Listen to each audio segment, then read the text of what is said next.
In this exercise, we're going to convert this heart outline into a custom guide without harming the heart, by the way, and then we're going to trace our other spirals. I've saved my progress as onespiraldown.ai found inside the 04 line art folder. Twirl open your drawing layer here inside the layers panel and then twirl open mask. And I want you to meatball the heart right there in order to select it. And then go up to the edit menu and choose the copy command or press Control-C, Command-C on the Mac.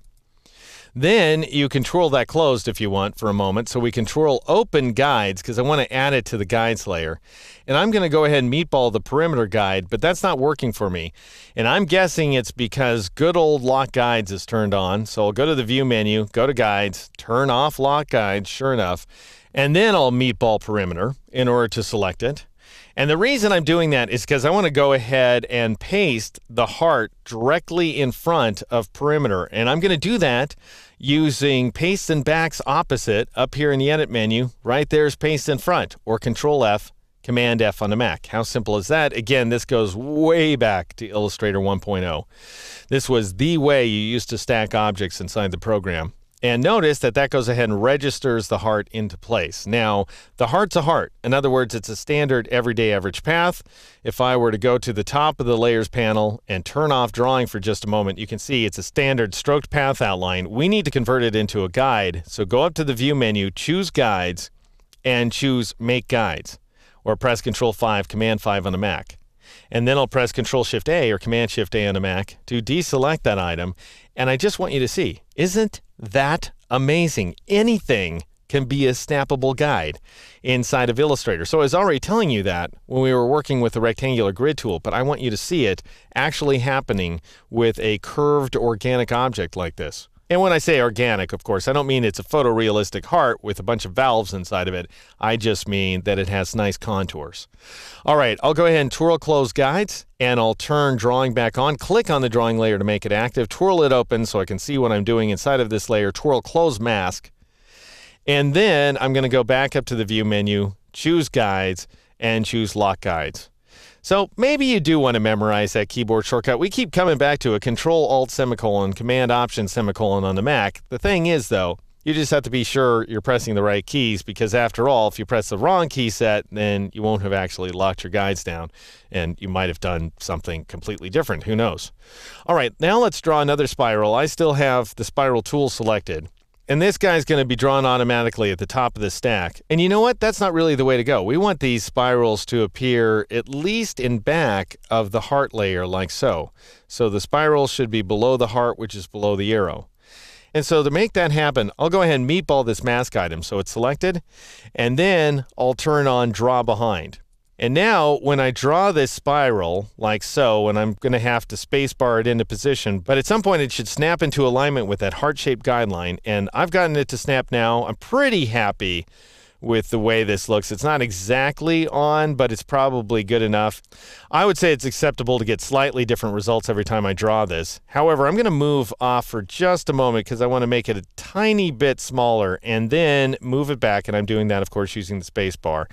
And I'm going to draw up a little bit so I get this kind of snap going, and eventually I'll get something that I'm happy with. This looks okay to me, and then I'll release.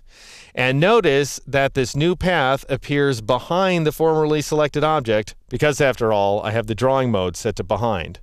Now I'll go up to the stroke option in the control panel and I'll change it to 4 points in order to create a thinner spiral. And then finally I want to draw this guy, so I'll drag like so. And this is going to put the path behind the formerly selected spiral, so the one I just got done drawing, because that was the last selected path. All right, and this pretty much nails it. That's actually a pretty darn good match right there. And I'll go ahead and release. And then notice this new spiral has appeared in back of the thinner one right there. It appears a little thicker because it's smaller, but we're going to make it look thinner now inside the illustration window and inside the layers panel by going up to the stroke option once again and changing it to 2 points like so. And we now have our strokes where we want them to be. I'm now going to suggest that we take all 3 of them like so, rather than drawing new spirals on the other side, which you can certainly do if you feel like you need an awful lot of spiral experience. But to my way of thinking, we're better off going up here to the rotate tool, selecting the reflect tool or pressing the O key, dropping down to this guide intersection right there, Alt-clicking or Option-clicking on the Mac in order to bring up the Reflect dialog box. I don't know which is going to be selected for you, horizontal or vertical, but vertical is what we're looking for, so that we're performing a horizontal flip across a vertical axis and click Copy in order to copy all of those spirals. Now notice something interesting here.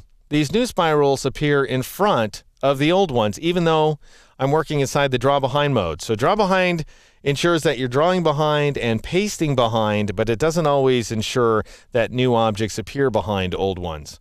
Anyway, I'm going to switch back to draw normal.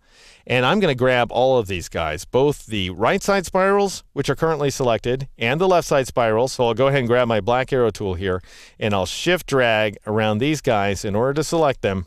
And then I'm going to group them all by going up to the object menu and choosing the group command, or pressing Control G, Command G on the Mac, and I'm going to call this new group Spirals. And you know what? I should have called the old spirals Template, so I'll double click on them and call them Template, like so. Click OK, and then I'm going to hide that template because I no longer need it. I'll press Control-Shift-A or Command-Shift-A on the Mac to deselect the entire illustration, close the Line Tool panel, and then I'll press Control-Semicolon or Command-Semicolon on the Mac in order to take a look at this final illustration. I am seeing one little problem. Actually, I'm going to go ahead and zoom in here.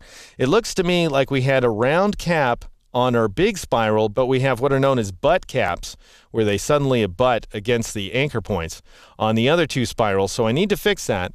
And I'm going to do that by taking advantage of a really awesome selection function inside of Illustrator that I'm going to explain in the next exercise.